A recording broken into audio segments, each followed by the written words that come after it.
The mob boss pressed the gun against my temple while his men held me down. But that wasn't the worst part. The worst part was watching him beat my 17-year-old son to death right in front of me, and not being able to do anything about it. He made a mistake that night, though. He thought I was just another nobody. He forgot to ask what I did before I became a father. Hit like, subscribe for more betrayal stories, and comment your city or country. My name is Dominic Carter, and 6 months ago, I had a simple life. I worked as a warehouse supervisor at a logistics company. Nothing fancy. I paid my bills on time, kept my head down, and raised my son, Evan, by myself. His mother left when he was 2. Couldn't handle the responsibility, she said. So it was just me and him against the world. Evan was 17. Smart kid. Honor roll student. He wanted to study engineering at State University. We'd sit at the kitchen table every night after dinner, and he'd show me his college applications. His eyes would light up when he talked about his future. That light is something I'll never see again. It happened on a Tuesday night in April. I remember because Evan had just finished his chemistry project, and we ordered pizza to celebrate. We were watching a basketball game, arguing about which team would make the playoffs. Normal father-son stuff. The kind of moments you don't realize are precious until they're ripped away from you. Around 10:30, someone knocked on the door. Hard. Aggressive. Not the kind of knock from a neighbor asking to borrow sugar. I looked through the peephole and saw 3 men in dark suits. My instincts kicked in immediately, the same instincts I'd buried for 12 years. Something was wrong. Stay in your room, I told Evan quietly. He heard the tone in my voice and didn't argue. He headed toward the hallway. I opened the door just a crack, keeping my body blocking the entrance. Can I help you? The biggest one smiled, but it wasn't friendly. Dominic Carter? Who's asking? That's when he kicked the door open so hard it slammed into my face. I stumbled backward, tasting blood. Before I could react, 2 more men rushed in. They moved fast, professional. One grabbed my arms and twisted them behind my back. Another punched me in the stomach so hard I couldn't breathe. Dad, Evan's voice came from the hallway. No. No. Stay back. I shouted, but it was too late. One of the men grabbed Evan and dragged him into the living room. My son fought back, tried to swing at them, but he was just a kid. They threw him on the floor next to me. Then he walked in. Victor Santino. I didn't know his name then, but I'd learn it soon enough. He was in his 50s, gray hair slicked back, expensive suit, gold watch. He looked like a businessman, but his eyes were dead, cold. Victor pulled up a chair and sat down in front of us like he was visiting old friends. He lit a cigar and took his time with it. Dominic Carter, he said slowly. You know why I'm here? No, I said honestly. My heart was pounding. I don't know you. I've never seen you before in my life. Victor smiled and looked at Evan. What about your boy? He's seen something he shouldn't have. Evan's face went pale. I don't. 3 nights ago, Victor interrupted. You were riding your bike past the warehouse on 10th and Marshall Street. Around midnight. You stopped and looked through the fence. Didn't you? Evan's eyes went wide. He had been out late that night. Said he was studying at a friend's house. I didn't know he'd taken his bike through that part of town. I didn't see anything. Evan's voice cracked. I swear. I was just riding past. Victor took a long drag from his cigar.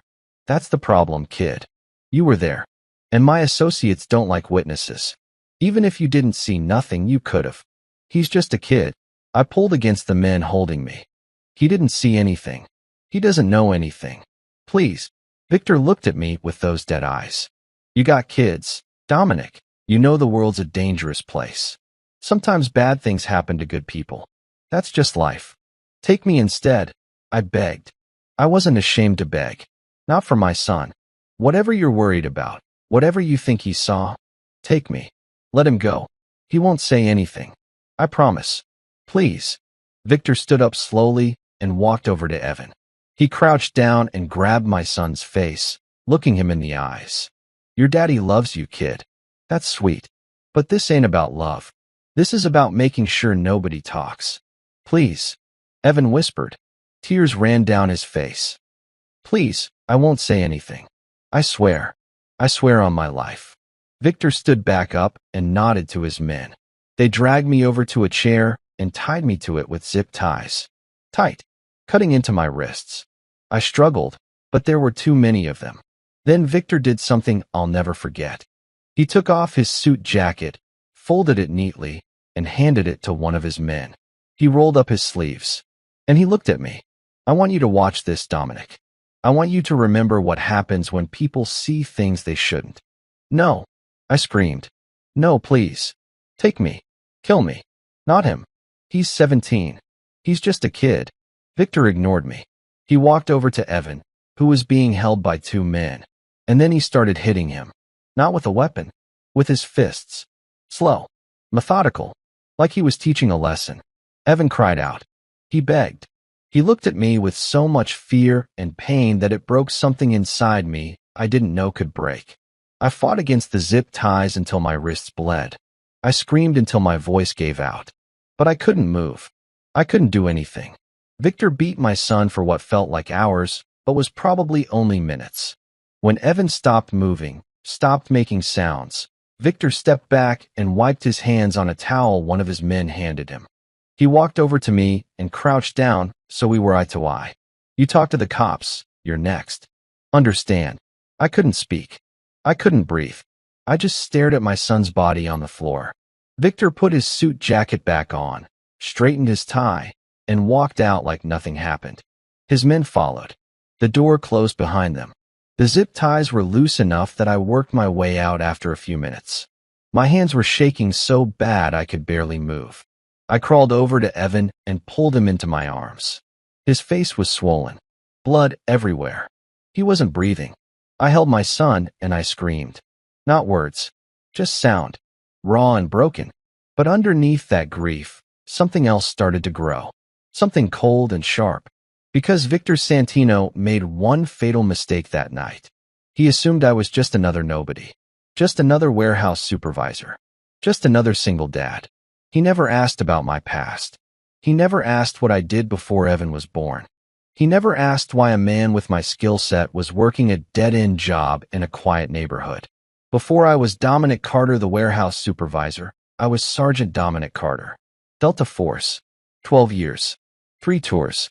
Specialized in infiltration, reconnaissance, and targeted elimination. I left that life behind when Evan's mother abandoned us. I promised myself I'd be a father, not a soldier. I buried that part of me deep and never looked back. But Victor Santino just dug it back up.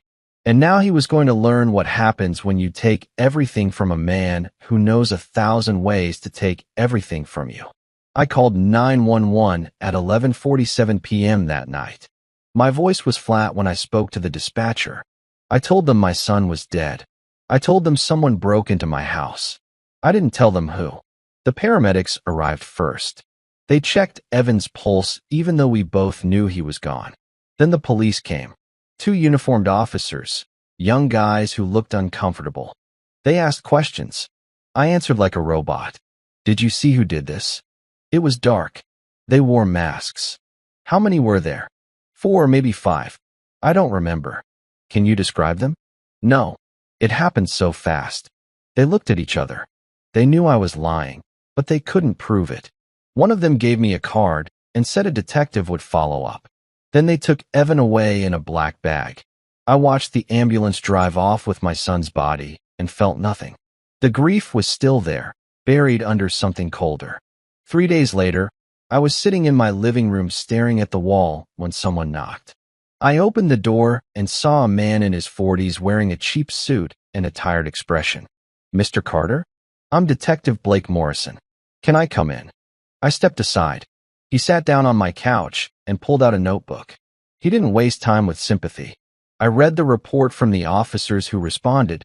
Blake said, and I'm going to be straight with you. Your story doesn't add up. I said nothing. 4 or 5 masked men break into your home, beat your son to death, and leave you alive? They don't take anything? They don't rob you? They just leave. He leaned forward. That's not a random home invasion, Mr. Carter. That's an execution. I don't know what you want me to say. Blake rubbed his face. He looked exhausted. I've been working organized crime in this city for 8 years. I know Victor Santino's signature when I see it. Your son saw something, didn't he? Something Victor didn't want him to see. My jaw tightened, but I kept my voice steady. I don't know anyone named Victor Santino. Victor runs half this city, Blake continued. Drugs, gambling, extortion.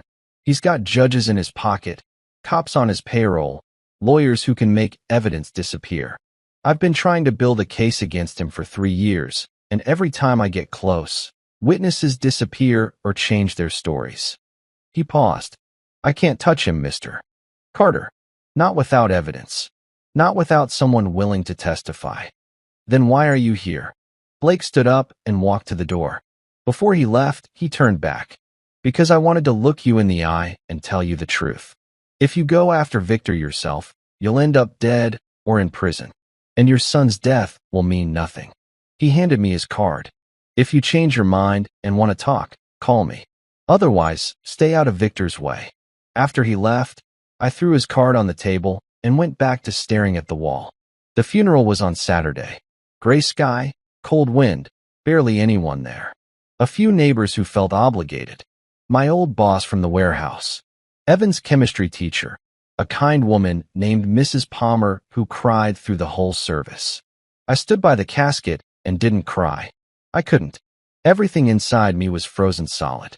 The pastor, some guy the funeral home provided because I didn't go to church, said generic things about eternal peace and better places. I stopped listening. Evan didn't believe in any of that anyway. He believed in science and evidence and things you could prove. After the service, I was standing alone by the grave when I heard a familiar voice behind me. Dominic. I turned and saw Tristan Wade. We served together in Delta Force. He was my spotter on half a dozen missions. Saved my life in Kandahar when an IED went off too close. I hadn't seen him in 8 years. Tristan, how did you? I still keep tabs on the guys from our unit, he said quietly. Heard about Evan. I'm sorry, brother. I'm so sorry. We stood there in silence for a while. Tristan was one of the few people who knew what I used to be, what I was capable of. I know that look, Tristan said eventually. I've seen it before. On missions when someone crossed a line they shouldn't have crossed. I don't know what you're talking about. Yes, you do. He put a hand on my shoulder. Whatever you're planning, don't. You've been out of the game for over a decade. You have a life now. Evan wouldn't want you to throw it away. I looked at him. Evan's dead. And going after whoever did this won't bring him back. It'll just get you killed too. Maybe. Tristan sighed. If you need help, I don't. Dominic. I said I don't need help. My voice was harder than I meant it to be. I appreciate you coming, Tristan, but I just want to be left alone. He studied my face for a long moment, then nodded slowly. You've got my number. If that changes, call me. After everyone left, I stayed by Evan's grave until the sun started setting. I talked to him in my head, told him I was sorry I couldn't protect him, promised him that Victor Santino would pay for what he did. Then I drove across town to a storage facility I'd been renting for 12 years. Unit 247. I hadn't opened it since the day I moved to this city with baby Evan in my arms. The lock was rusty, but it still worked. I pulled up the metal door and turned on the light. Inside was everything from my old life. Tactical gear, night vision equipment, encrypted communication devices, fake IDs, a locked case containing weapons I'd kept off the books, contact information for people who operated in shadows. I pulled out a black duffel bag and started going through it. The gear was old but well maintained. I'd always kept it ready, even though I never thought I'd use it again. At the bottom of the bag was a photo. Me in uniform, younger, harder, standing with my Delta Force unit after a successful mission in Iraq. We looked invincible back then. We believed we were. I put the photo back and started making a mental list.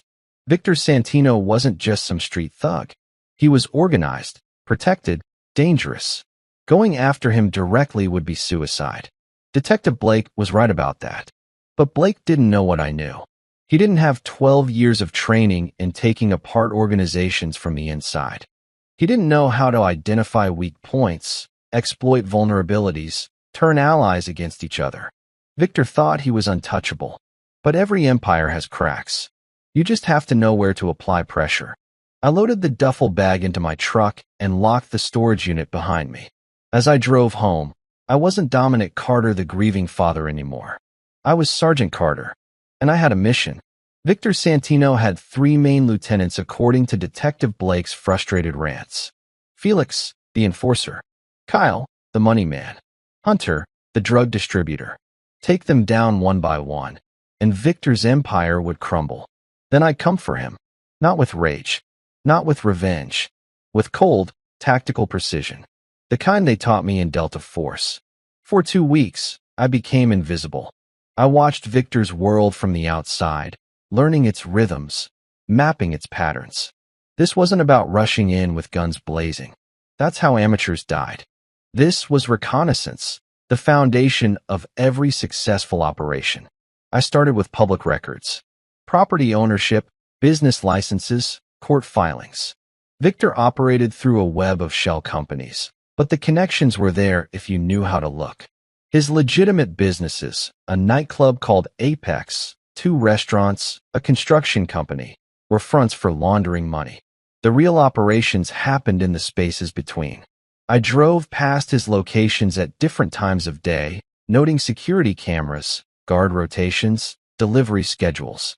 I sat in coffee shops across the street and watched who came and went. Patterns emerged. Tuesday mornings, a black SUV arrived at the nightclub's back entrance. Thursday nights, the same 3 cars parked in the alley behind his restaurant on 5th Street. Victor had 3 men who mattered. I'd heard Blake mention them, but now I needed faces, habits, weaknesses. Felix Caruso was easy to spot. 6'4", built like a linebacker, always wore dark sunglasses even at night. He was Victor's enforcer, the one who handled problems with violence. I watched him break a man's arm outside the nightclub for being late with a payment. He smiled while he did it. Felix lived alone in a condo downtown, drove a red Dodge Charger, and ate breakfast at the same diner every morning at 7. Kyle Morrison handled the money. Thin guy, nervous energy, always checking his phone. He dressed expensive but sloppy, like he bought designer clothes but didn't know how to wear them. I followed him to 3 different banks in one afternoon, each time carrying a leather briefcase. On Friday night, I tailed him to an underground poker game in a warehouse on the east side. He stayed until 4 in the morning and left looking shaky. Gambling problem. That was useful. Hunter Price ran the drug distribution. Mid-30s, cocky, wore too much cologne. He operated out of a shipping company near the docks, using legitimate freight as cover. I watched him meet with suppliers, count cash, coordinate deliveries. He thought he was untouchable because Victor protected him. But I noticed something interesting.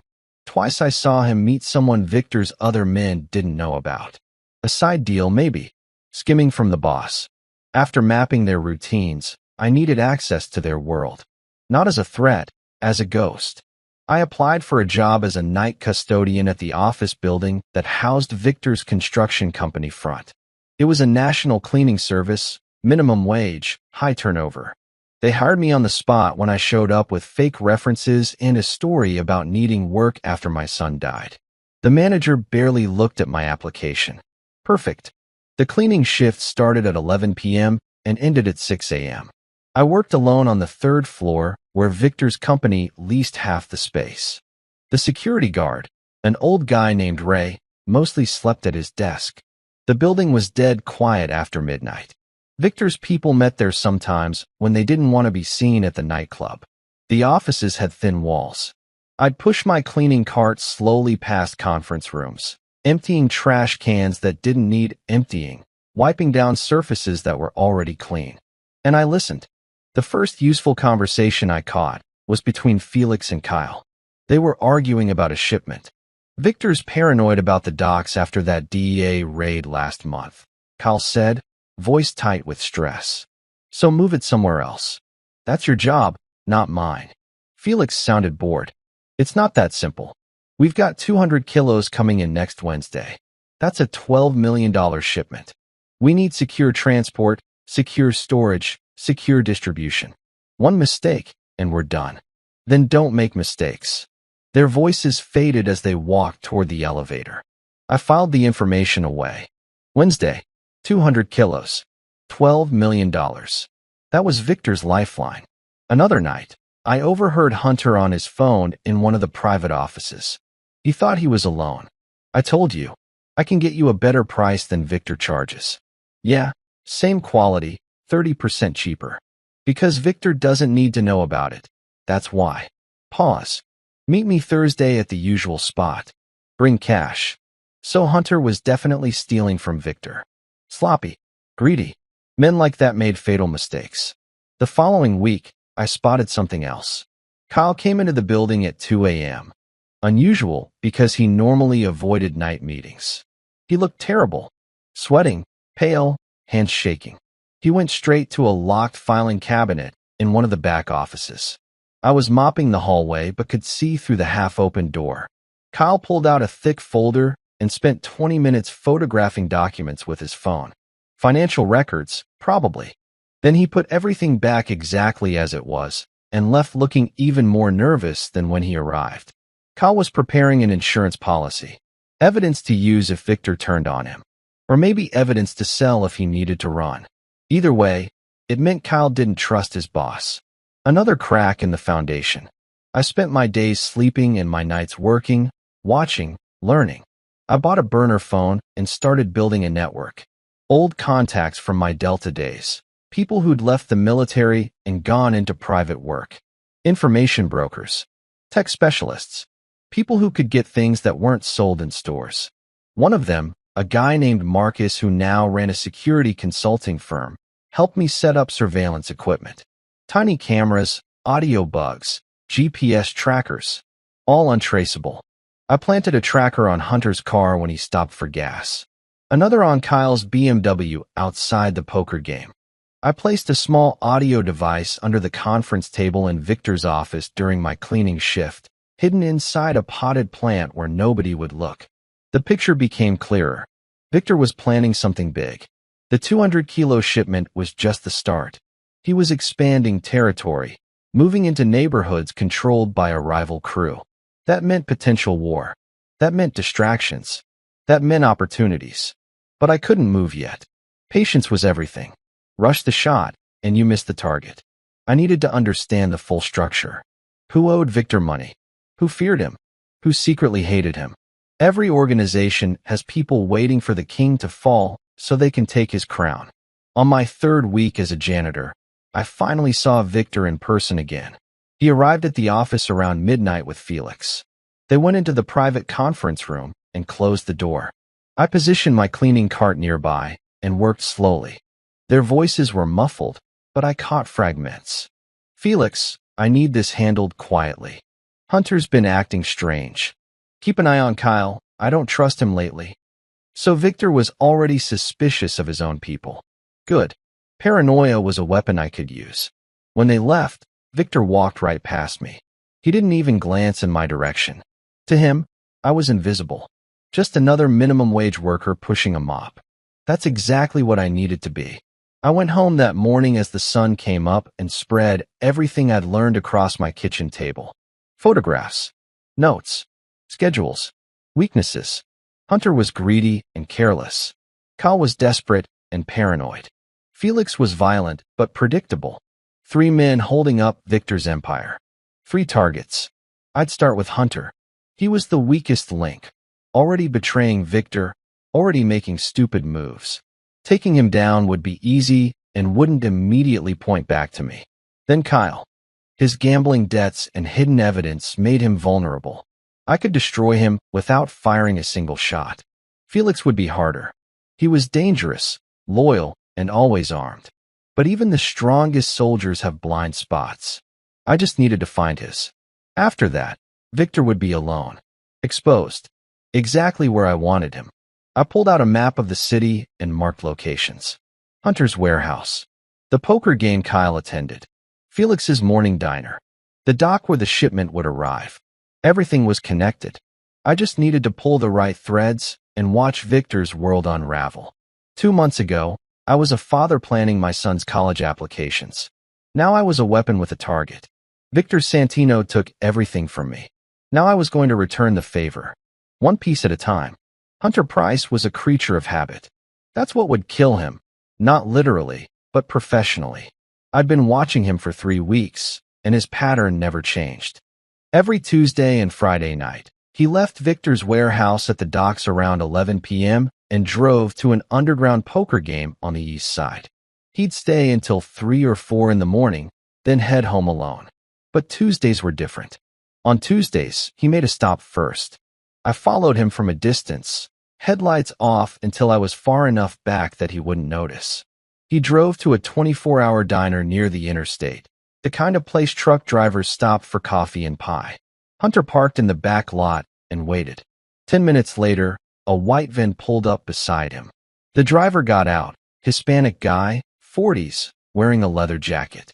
They talked through Hunter's window for a few minutes. Then Hunter handed him an envelope. The guy gave Hunter a small package wrapped in brown paper. This was Hunter's side deal, the one Victor didn't know about. Hunter was buying product from an independent supplier and selling it through Victor's distribution network at full price, pocketing the difference. Smart in a stupid kind of way. Victor would skin him alive if he found out. I took photos with a telephoto lens from across the parking lot. Clear shots of the exchange, the license plate on the van, Hunter's face. Insurance, in case I needed it. After the van left, Hunter drove to the poker game like clockwork. I knew the location, a warehouse converted into a private club, members only, cash games with no limits. The kind of place where people lost houses and cars in a single night. I waited in the shadows across the street. My truck was parked 3 blocks away. I was wearing dark clothes, a baseball cap pulled low, and gloves. Everything I carried was untraceable. At 3:47 a.m., Hunter finally stumbled out. He'd lost money. I could tell by the way he walked, shoulders slumped, jaw tight. He was alone. Everyone else was still inside. He got into his BMW and started driving. I followed at a distance, lights off again. He wasn't paying attention, too focused on his bad night and whatever he'd been drinking. Hunter lived in a luxury apartment downtown, but he didn't go home. Instead, he pulled into a parking garage attached to a closed office building. It was empty at this hour, just fluorescent lights buzzing and concrete pillars casting shadows. Perfect. I parked on a lower level and moved quickly. Hunter was on the 3rd floor, sitting in his car with the engine off, probably trying to sober up before going home. I could see him through the window, head tilted back against the seat, eyes closed. I approached from his blind spot and tapped on the driver's window with my knuckle. Hunter jerked awake, eyes wide. When he saw me standing there in the shadows, he rolled the window down halfway, annoyed. "What do you want, man? You lost or something?" "Hunter Price." His expression changed. Wariness replaced annoyance. "Who's asking?" I didn't answer.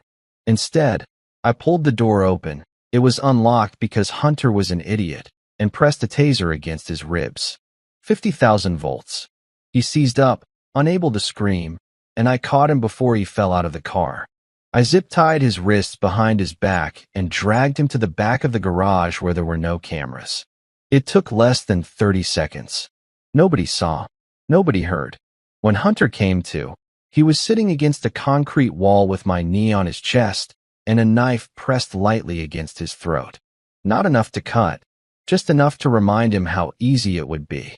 What do you want?" His voice shook. "Money? I've got money. My wallet's in the car." "I don't want your wallet, Hunter." "Then what?" "Information." His eyes darted around, looking for help that wasn't coming. "I don't know who you are, but you're making a huge mistake. You know who I work for?" "Victor Santino." "I know." That scared him more.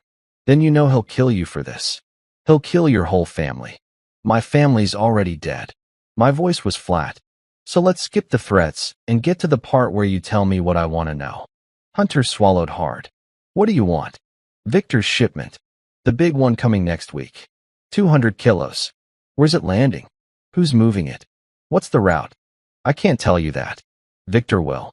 I pressed the knife a little harder. A thin line of blood appeared on his neck. "Victor's not here. I am." And you've got about 10 seconds to decide if your loyalty is worth bleeding out in a parking garage. Okay, okay. Panic flooded his face. The shipment's coming in Wednesday night. 11 p.m. Pier 7 at the industrial docks. It's hidden in a container marked for furniture imports. Company name is West Side Freight Solutions. Who's picking it up? Felix. He's bringing 3 guys for security. They'll move it to a storage unit on Maple Street, then distribute it through the usual channels over the next 2 weeks. What else? What do you mean, what else? That's everything. You're holding out on me, Hunter. I know about your side business. The supplier you meet at the diner every Tuesday. The product you're skimming from Victor. His face went white. How do you? Doesn't matter. Tell me about it. Hunter's resistance crumbled completely. He told me everything. The supplier's name was Carlos Mendez. Ran an independent operation out of Tijuana. Hunter had been buying from him for 6 months, moving about 20 kilos a month through Victor's network without Victor knowing. The profit margin was 60%. Does anyone else know? No. Just me and Carlos. I swear. Where do you keep the product before you move it? Storage unit. Different one from Victor's. Unit 42 at Southside Self-Storage. I pulled back the knife and stood up. Hunter slumped against the wall, breathing hard. What are you going to do to me? Nothing. Nothing. I'm going to let you go. Confusion replaced fear. You're letting me go? Yeah. But here's what's going to happen. Tomorrow morning, you're going to get a visit from the FBI. They're going to have an anonymous tip about your storage unit and your meetings with Carlos Mendez. They're going to arrest you. And when they offer you a deal to testify against Carlos in exchange for reduced charges, you're going to take it. But Victor will think I'm a rat. Victor's not going to think anything. Because you're not going to mention his name. Not to the FBI, not to your lawyer, not to anyone. You're going to take the fall for the side business and keep your mouth shut about Victor's operation. Why would I do that? Because if you mention Victor's name to anyone, I'll send Victor proof that you've been stealing from him for 6 months. And we both know what he does to thieves. Hunter stared at me, trapped. You're serious. Completely. I cut the zip ties off his wrists and walked away, leaving him sitting there in shock. By the time he found his courage and stumbled back to his car, I was gone. The next morning, I made an anonymous call to the FBI tip line. I gave them Hunter's name, the address of his storage unit, and details about his Tuesday meetings with Carlos Mendez. I didn't mention Victor. This wasn't about Victor yet. By noon, Hunter was in custody. By evening, it was on the news, local drug distributor arrested, connection to Mexican cartel, ongoing investigation. I watched the report from my apartment and felt nothing. No satisfaction. No relief. Just cold calculation. Hunter was out of the picture. Victor had lost his distributor and his connection to an independent supplier he didn't even know existed. More importantly, Victor now knew someone was moving against him. He just didn't know who or why. 1 down. 2 to go. I pulled out my notes on Kyle Morrison. The money man. Nervous, paranoid, gambling debts piling up. He'd be easier than Hunter. I wouldn't even need to touch him. Sometimes the best way to destroy someone is to let them destroy themselves. Kyle Morrison was sweating through his designer shirt when he walked into the poker game on Friday night. I watched from my car across the street as he paid the door guard and disappeared inside. He was carrying a leather briefcase, probably $20,000 in cash, maybe more. Money he didn't have. I'd spent the past week digging into Kyle's finances. It wasn't hard. Men who are desperate make mistakes, and Kyle was drowning. He owed money to 3 different underground poker games across the city. He'd maxed out credit cards Victor didn't know about. And most interesting, he'd opened offshore accounts in the Cayman Islands and moved almost $500,000 out of Victor's reach. Kyle was preparing to run. He just didn't know when. I was going to help him make that decision. The poker game ran until dawn. Kyle stumbled out at 5:30 in the morning looking worse than when he went in. Empty briefcase. Pale face. The walk of a man who'd just lost everything. He sat in his BMW for 10 minutes with his head against the steering wheel. Then he drove home to his expensive condo in the financial district. the one he could barely afford anymore. I didn't follow him. I already knew where he lived, where he worked, where he hid his secrets. Instead, I went home and opened my laptop. What I was about to do didn't require guns or violence, just information and timing. Kyle had been stealing from Victor for 8 months. Not much at first, a few thousand here and there, skimmed off the top of cash collections. But it grew. 10,000, 20,000. By my count, he'd moved almost $600,000 into those offshore accounts, hidden inside fake consulting fees and phantom expenses. Victor hadn't noticed because Kyle was good with numbers. He knew how to make books balance, how to hide money in plain sight. But he'd gotten greedy. And greedy men leave trails. I'd found those trails 3 weeks ago when I hacked into Kyle's personal laptop. He used the same password for everything: his mother's maiden name and his birth year. Amateur hour. His laptop had spreadsheets documenting every dollar he'd stolen, every transaction, every account number. He was keeping records as insurance, evidence he could trade if Victor ever turned on him. But insurance only works if you're smart enough to hide it properly. Kyle wasn't that smart. I copied everything. Bank statements, wire transfers, account numbers in the Caymans, emails to offshore lawyers, even photos Kyle had taken of cash before moving it, probably to keep track of amounts. Then I did something Kyle would never see coming. I sent it all to Victor. Not directly. That would be too obvious. Instead, I created an anonymous email account and sent the files to Victor's personal attorney, a man named Richard Castellano who handled all of Victor's legal problems and definitely had his boss's ear. The email was simple. Thought you should know what your money man is doing with your money. I hit send at 6 a.m. on Saturday morning and waited. By noon, my audio bug in Victor's office picked up raised voices. Victor and Felix were there, and someone else, probably Castellano. How long has this been going on? Victor's voice was ice-cold rage. At least 8 months based on these records. That was Castellano, calm and professional. He's moved over 600,000 into offshore accounts. Possibly more we haven't found yet. 600,000. Victor's chair scraped across the floor. That little weasel has been stealing from me for 8 months, and nobody noticed? He buried it well, Castellano admitted. Fake expenses, phantom consulting fees, creative bookkeeping. If whoever sent this hadn't done the work for us, we might never have caught it. Who sent it? Anonymous email. Untraceable. Could be someone in his organization trying to curry favor. Could be law enforcement trying to turn him. Could be a rival crew stirring up trouble. There was a long silence. Then Victor spoke again, quieter now, but somehow more dangerous. Find Kyle. Bring him to me. I want to look him in the eye when I ask him about this. What do you want me to do with him after? Felix's voice. We'll see if he's smart enough to tell the truth. If he lies, make an example of him. If he confesses, another pause. Take everything he has. Every dollar in those offshore accounts. Every asset. Leave him with nothing.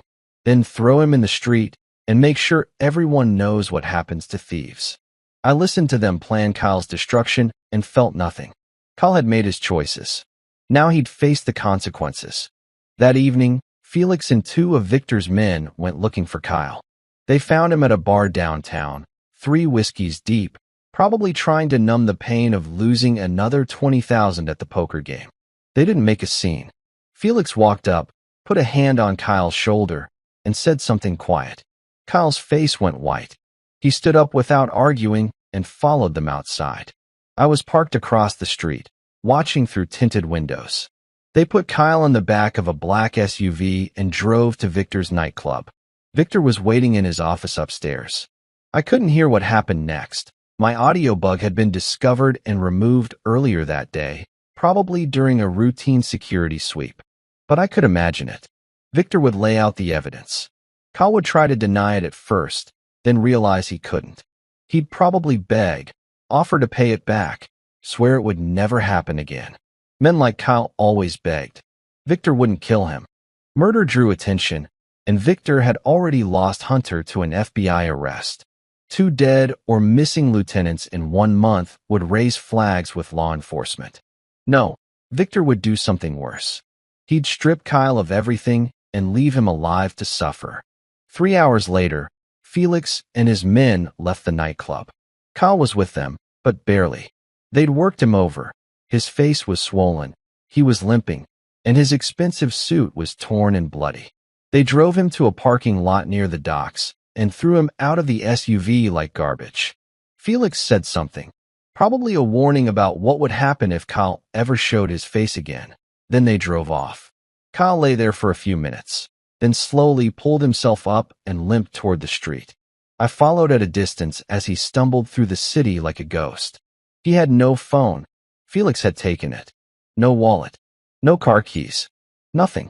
Eventually, he made it to a cheap motel and somehow convinced the clerk to let him make a phone call. I watched from my truck as he stood at the pay phone outside, receiver pressed to his ear, probably calling someone who could help him. Nobody came. By morning, Kyle Morrison had disappeared from the city. No goodbye, no forwarding address. Victor had his account numbers and passwords, taken during the beating, probably, and was already draining the offshore accounts. $600,000 returned to Victor's control. Kyle was ruined. Broke. Beaten. Scared. Everything he'd stolen, everything he'd built, gone in one night. 2 of Victor's 3 pillars were gone now. Hunter was in FBI custody facing federal charges. Kyle was a penniless fugitive with nothing but the clothes on his back. That left Felix Caruso, the enforcer, the true believer, the man who'd stood next to Victor for 15 years and never once questioned an order. Felix would be the hardest to break. He wasn't greedy like Hunter or weak like Kyle. He was loyal, dangerous, and smart enough to be paranoid. But every soldier has a weakness. Every man has something he loves more than he loves his boss. I just had to find Felix's weak spot and apply the right amount of pressure. And I had a pretty good idea where to start. Felix Caruso was a killer. He'd broken bones, burned buildings, and made people disappear without losing sleep. But every Sunday at 2 p.m., he drove to Greenfield Nursing Home and spent 3 hours with his mother. Her name was Maria Caruso, 82 years old, dementia, confined to a wheelchair. Felix paid for her private room, her medication, her round-the-clock care. The staff said he was a devoted son. They had no idea what he did for a living. I watched him visit her for 2 Sundays before I made my move. He'd sit beside her wheelchair in the garden, hold her hand, and talk to her even though she barely recognized him anymore. Sometimes she'd smile. Sometimes she'd call him by his father's name. Felix never corrected her. He'd just smile and keep talking. It was the only time I ever saw him look human. On the 3rd Sunday, I arrived at the nursing home an hour before Felix. I was wearing khakis and a polo shirt with a volunteer badge I'd made using a laminator and a photo printer. Nobody questioned it. Nursing homes were always grateful for volunteers. I found Maria in the common room, staring out the window. A nurse was helping another resident nearby. Mrs. Caruso? I sat down beside her with a warm smile. I'm Thomas. I'm a new volunteer here. Mind if I keep you company for a bit? She looked at me with cloudy eyes. Do I know you? No, ma'am. But I heard you like to talk about your son. Felix, right? Her face lit up. Felix. My boy. He's such a good boy. Comes to see me every week. That's wonderful. You must be very proud of him. Oh, I am. He takes care of me. Pays for everything. I don't know what I'd do without him. We talked for 20 minutes. She told me stories about Felix as a child, how he protected his younger sister from bullies, how he worked 3 jobs to help pay bills after his father died. She had no idea what he'd become. I didn't tell her. That wasn't the point. When Felix arrived, I was gone. But I'd planted something small in Maria's room, a tiny listening device hidden inside a picture frame on her nightstand. Nothing illegal about listening to a conversation in a semi-public space. And I needed to understand Felix's routine, his state of mind. Over the next week, I listened to their conversations. Felix talked to his mother about safe things, the weather, old memories, family stories. He never mentioned Victor or his work. Maria would drift in and out of lucidity, sometimes forgetting where she was, sometimes remembering everything with perfect clarity. Felix was patient with her, gentle. It was strange seeing a man who'd beaten my son to death act so tender with his own mother. But I wasn't here to sympathize. I was here to destroy him. The plan came together when I overheard Victor talking to Felix about his growing paranoia. Hunter's arrest and Kyle's betrayal had shaken Victor badly. He suspected someone was moving against him.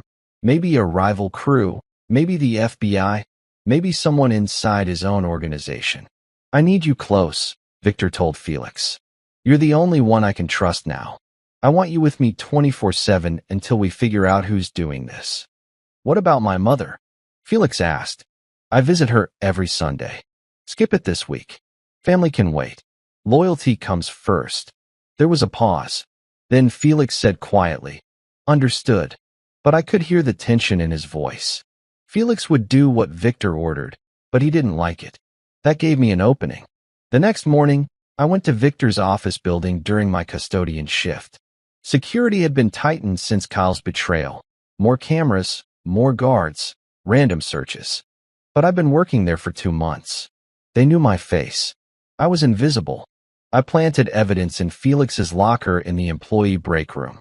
A small recording device, the kind undercover FBI agents used. I'd bought it from a law enforcement supply store, still in its packaging.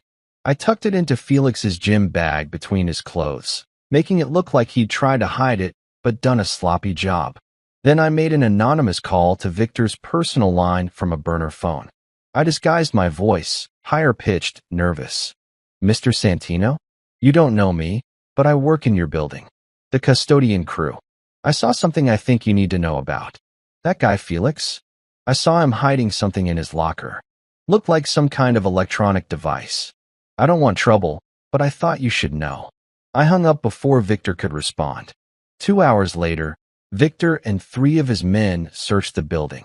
They found the device in Felix's locker exactly where I'd planted it. I watched from the shadows as they pulled Felix into Victor's office. Felix was confused, defensive. "I've never seen that before," Felix insisted. "Someone planted it. This is a setup." That's what Kyle said too. Victor's voice was cold. Right before I found $600,000 in his offshore accounts. "Boss, I've been with you for 15 years. I've never betrayed you. Never. Hunter worked for me for 8 years. Kyle for 10. Loyalty doesn't mean what it used to, Felix. I'm telling you, someone's trying to turn you against me. Think about it. Hunter gets arrested, Kyle gets exposed, now this? Someone's playing you." Victor was silent for a long moment. "Maybe. Or maybe you're just better at lying than they were." "Boss, get out. I need to think." Felix left the office looking shaken. For the first time since I'd started watching him, he looked scared. Over the next 3 days, Victor had Felix followed everywhere. Felix knew it and didn't resist. He was trying to prove his loyalty. But Victor's paranoia was a poison that couldn't be cured with obedience. On Thursday, Victor made his decision. He called Felix into his office one last time. "I don't trust you anymore," Victor said simply. "Maybe you're innocent. Maybe you're not. But I can't take that risk. You're out. You're firing me? I'm letting you walk away alive. That's more than I gave Kyle. Take it and disappear. If I see you again, I'll assume you're working with whoever's coming after me, and I'll handle you accordingly." Felix stared at his boss, the man he'd served for 15 years, and realized there was no arguing. Victor had made up his mind. "What about my mother's care? The nursing home bills? Not my problem anymore." Felix's jaw tightened, but he nodded. He walked out of that office knowing everything he'd built was gone. His job, his income, his purpose. All because of a device he'd never seen before. I watched him leave the building and sit in his car for 20 minutes, staring at nothing. Then he drove to the nursing home and sat with his mother, holding her hand while she slept. He didn't know who destroyed him. He didn't know why.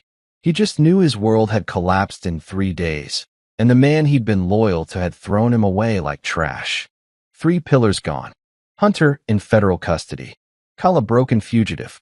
Felix cast out and powerless. Victor Santino was alone now, surrounded by low-level thugs who'd scatter the moment real trouble arrived. His organization was a shell, his paranoia eating him from the inside.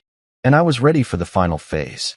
The trap that would take everything Victor had left and leave him exactly where he'd left me, watching helplessly as his world ended. Victor was falling apart. I could see it through the surveillance I'd maintained, hear it in the intercepted phone calls. He'd gone from a confident crime boss controlling half the city to a paranoid wreck who trusted nobody. His drug shipment, the 200-kilo delivery worth $12 million, was his lifeline now. Without Hunter to distribute, without Kyle to manage the money, without Felix to provide security, Victor was scrambling. He'd pulled in mercenaries from out of state, guys who didn't know the territory and didn't care about loyalty. They just wanted their cut. That shipment was supposed to arrive Wednesday night at Pier 7. But Victor had changed the plan after Felix left. He didn't trust the original location anymore. Too exposed. Too predictable.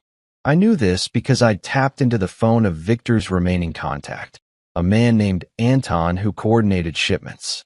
Anton was careful, but not careful enough. One conversation gave me everything I needed. "We're moving it to the Riverside warehouse instead," Anton told Victor. "The one on Morton Street near the old factory district. It's isolated, no cameras, easy to secure." "Who knows about this?" Victor asked. "Just you, me, and the transport crew. That's it. Keep it that way.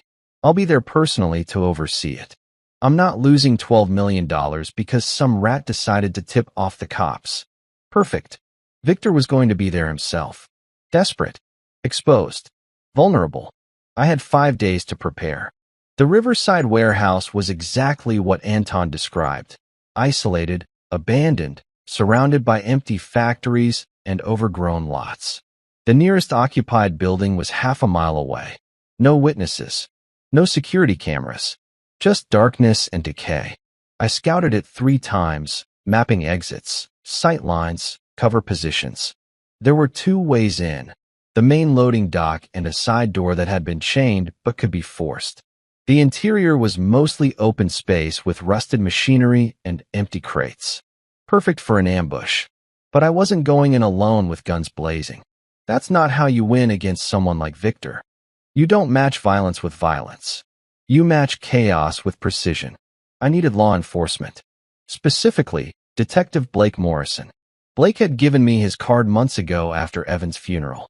I'd ignored it then because I didn't want interference. But now I needed him, not as an ally, but as a weapon. I called him from a burner phone on Monday afternoon. "Detective Morrison, this is Dominic Carter." There was a pause. "Mr. Carter, I didn't expect to hear from you.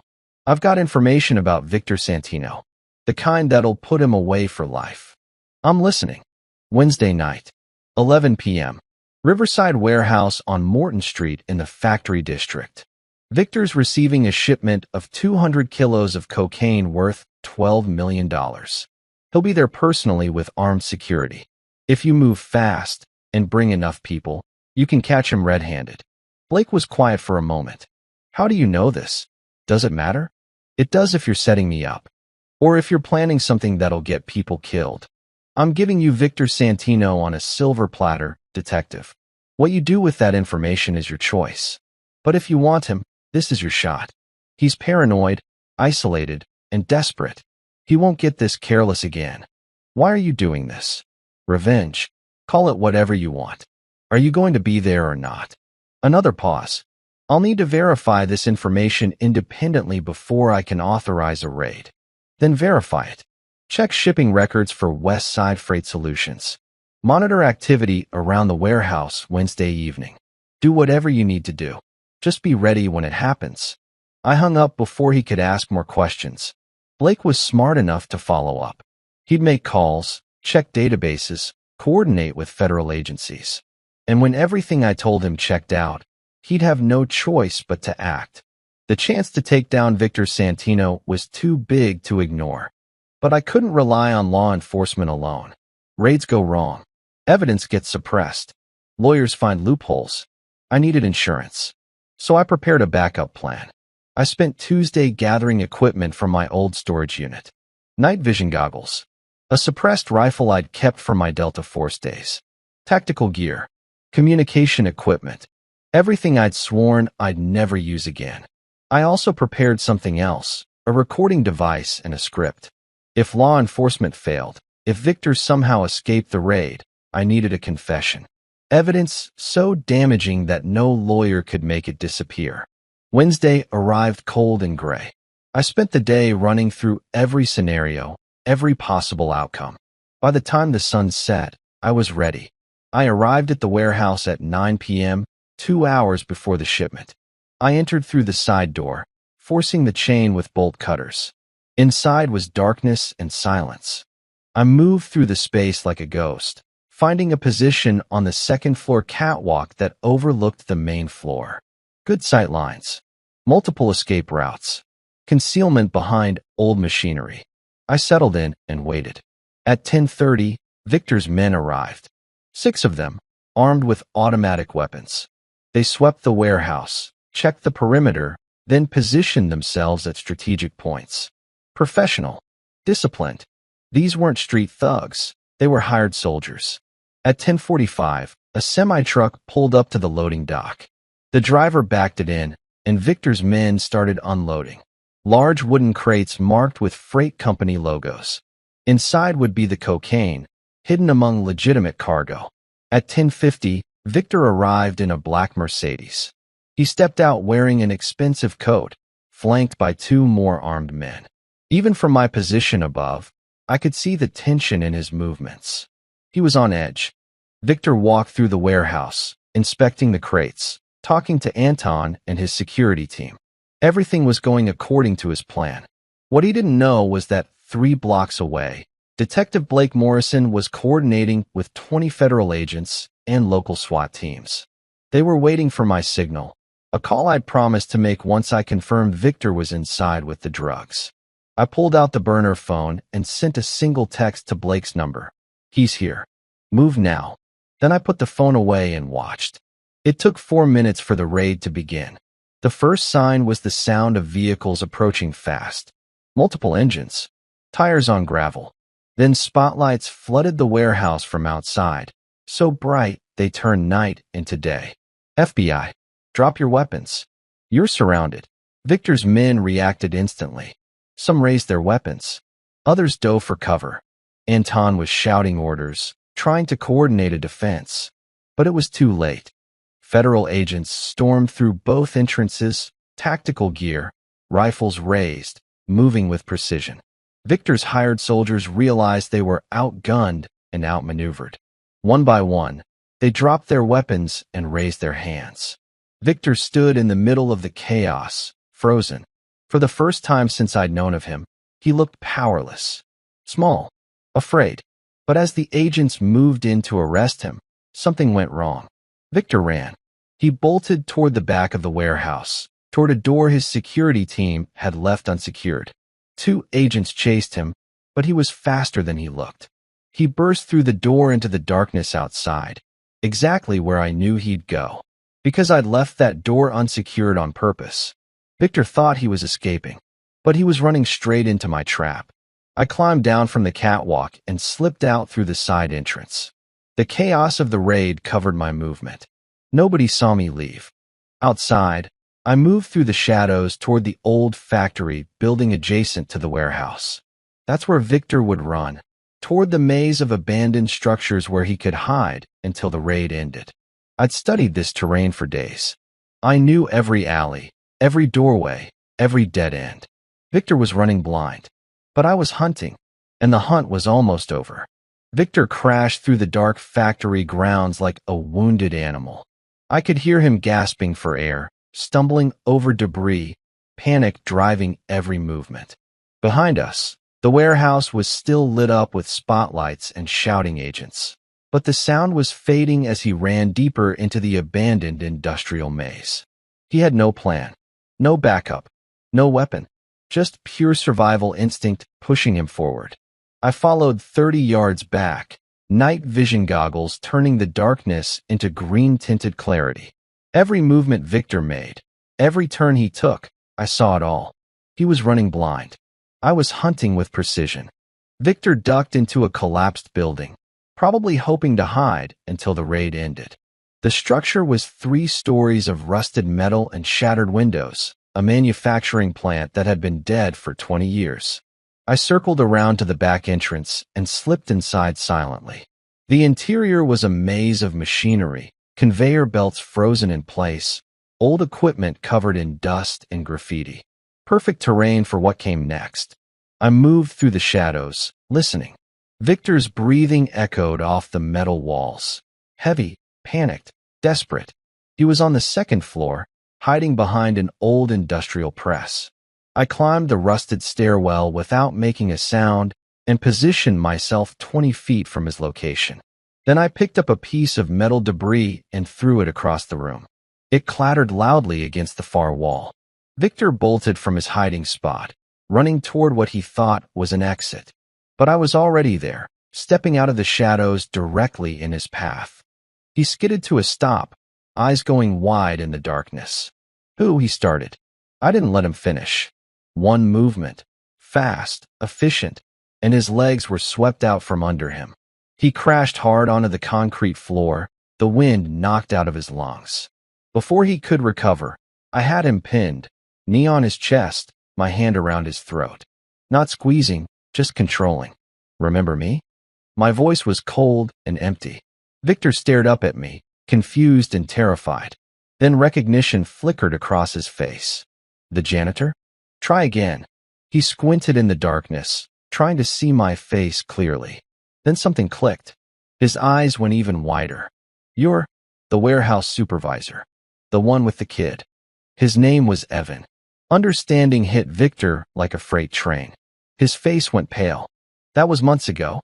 You've been planning, watching, waiting. I pressed down slightly, making it harder for him to breathe. You took everything from me. So I took everything from you. Hunter's in prison. Kyle's broke and running. Felix is unemployed and abandoned. Your shipment's gone. Your organization's destroyed. And you're about to spend the rest of your life in a cell. You did all this? Victor's voice cracked. You destroyed my entire operation? You made it easy. Greedy men, paranoid bosses, loyalty built on fear instead of respect. I just applied pressure to the cracks and watched everything collapse. Victor tried to move, but I had him pinned completely. 12 years of Delta Force training versus a 50-year-old crime boss who'd gotten soft behind a desk. It wasn't even close.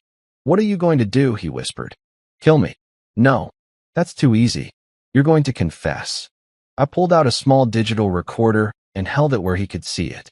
His eyes focused on the device. You're going to tell me everything. Every murder you ordered. Every life you destroyed. Every crime you committed. And I'm going to make sure the police get this recording along with all the evidence they just seized. Why would I do that? Because if you don't, I'll kill you right here and disappear before anyone finds your body. You'll just be another casualty of a raid gone wrong. But if you confess, you live. You get a trial, a lawyer appeals. You get to fight. It won't save you, but you'll have a chance. Victor stared at me, calculating.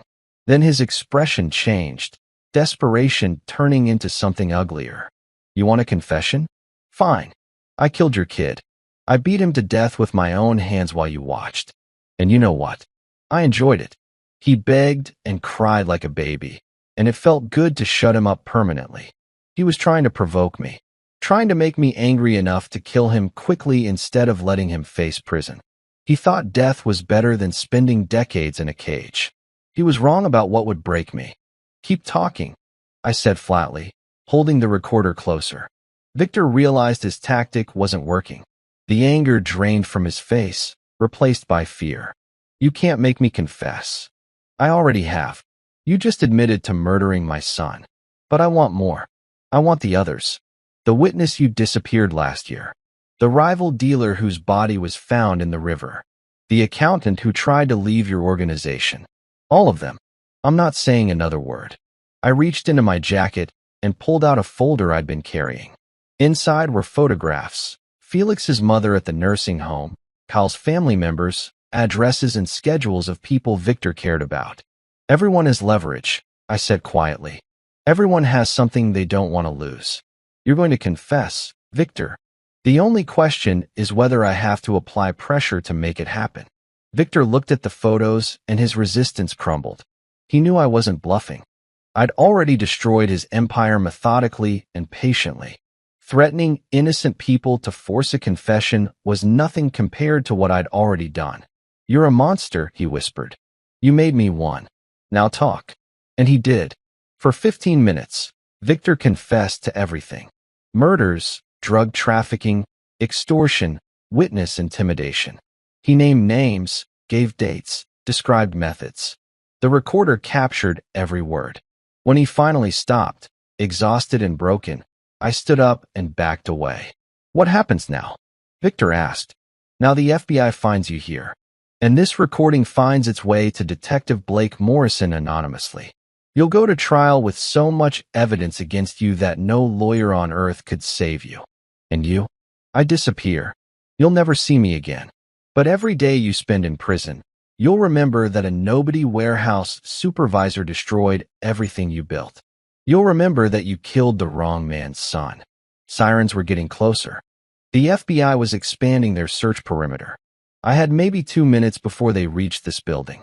I turned to leave, then stopped and looked back at Victor one last time. His name was Evan, and he was worth 1,000 of you. Then I vanished into the shadows, leaving Victor alone on the floor of a dead factory, waiting for the agents who would take him into custody. I made it 3 blocks before the search teams found him. 3 days passed before I heard the news. Victor Santino had been arrested following the raid at the Riverside warehouse. $12 million in cocaine seized. 8 of his men in custody.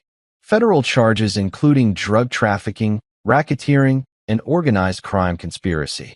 But that wasn't the headline that mattered most. On the 4th day, Detective Blake Morrison held a press conference. I watched it from a diner across town, coffee going cold in front of me. We've also received evidence suggesting Victor Santino's involvement in multiple homicides dating back 5 years, Blake announced, standing behind a podium with the police chief and an FBI representative. An anonymous source provided recordings and documentation that we're currently analyzing. This investigation is ongoing, but we believe we have enough to pursue additional murder charges. My recording. The confession I'd extracted from Victor in that abandoned factory. I'd mailed it to Blake the morning after the raid, along with copies of everything else I'd gathered, surveillance photos, financial records, witness statements I'd collected anonymously. Blake didn't mention the source. He didn't need to. But I saw something in his expression during that press conference. A knowing look, like he'd figured out who'd really orchestrated Victor's downfall. He never came looking for me. Maybe he didn't want to know for sure. Maybe he was just grateful someone had done what he couldn't. Victor's arraignment was scheduled for the following week.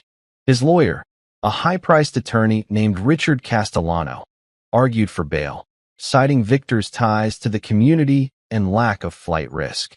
The judge denied it immediately. With federal charges, recorded confessions, and evidence of multiple murders, Victor Santino wasn't going anywhere except a maximum security holding facility. I didn't attend the arraignment.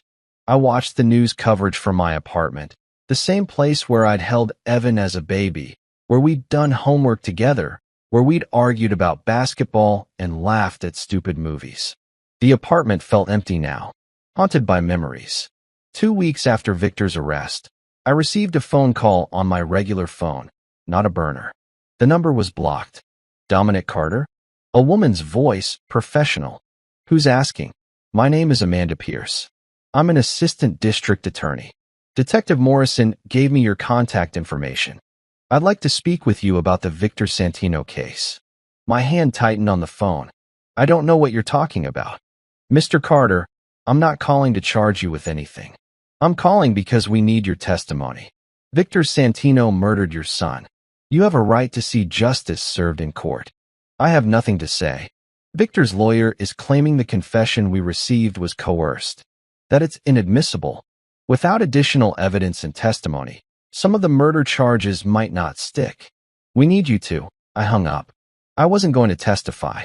I wasn't going to sit in a courtroom and relive Evan's death for lawyers and judges and a jury who'd forget about it a week later. I'd done what I needed to do. Victor was in custody. The evidence was overwhelming. What happened next was up to the system. The trial began 3 months later. I followed it through news reports, never attending in person.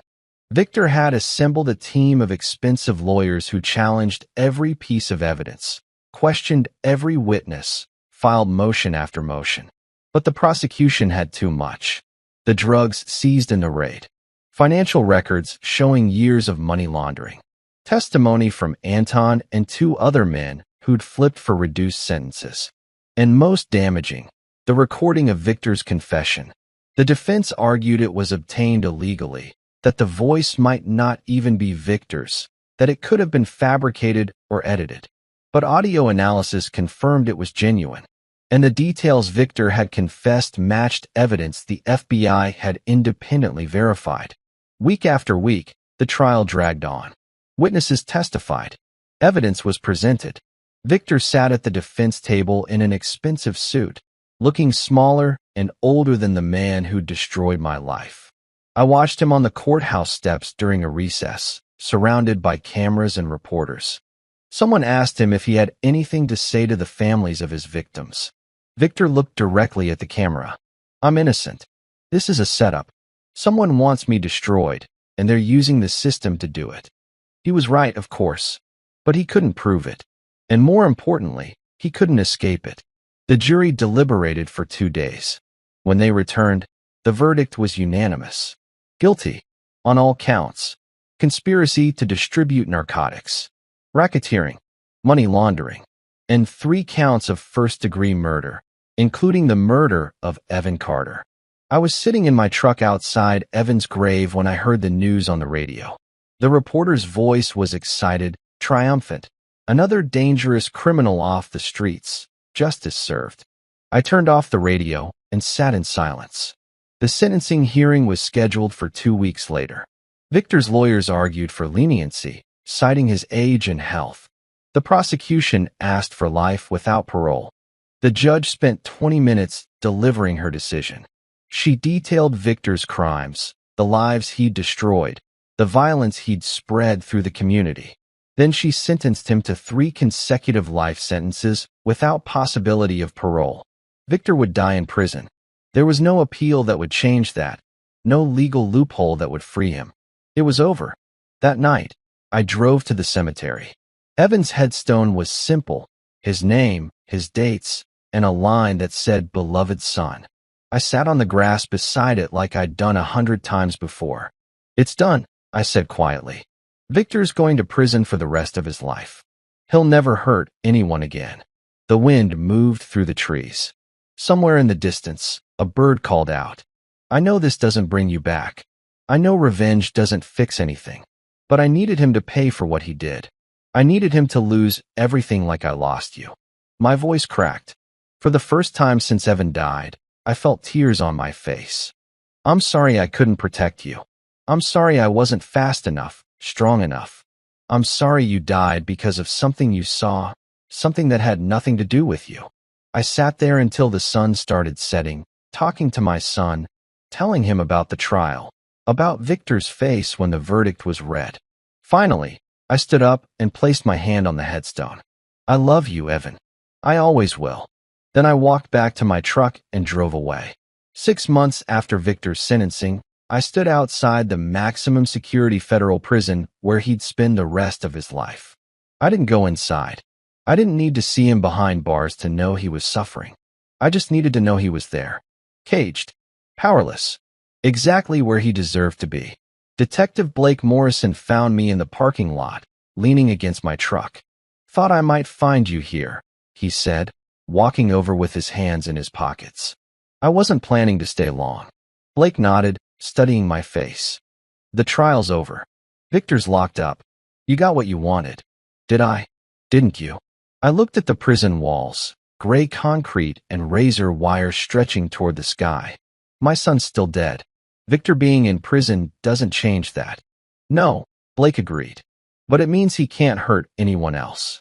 That has to count for something." We stood in silence for a moment. Blake knew more than he'd ever admit.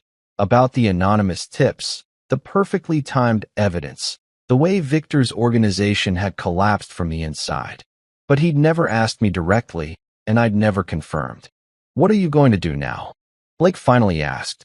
"Leave. There's nothing left for me here." "Where will you go?" "Somewhere quiet. Somewhere I can think about something other than revenge." Blake pulled out a business card and handed it to me. "If you ever need anything. Or if you just want to talk."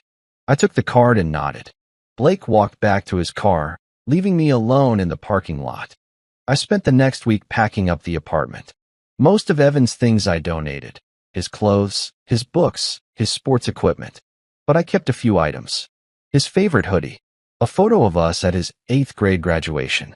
A letter he'd written me for Father's Day 3 years ago, telling me I was his hero. That letter almost broke me. On my last day in the city, I visited Evan's grave one final time. The cemetery was empty except for a groundskeeper working near the far fence. I knelt beside the headstone and placed a small American flag next to the flowers I'd brought.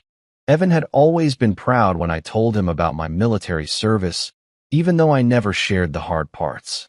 "I'm leaving tomorrow," I said quietly. "I don't know where I'm going yet. Maybe Montana. Maybe Oregon.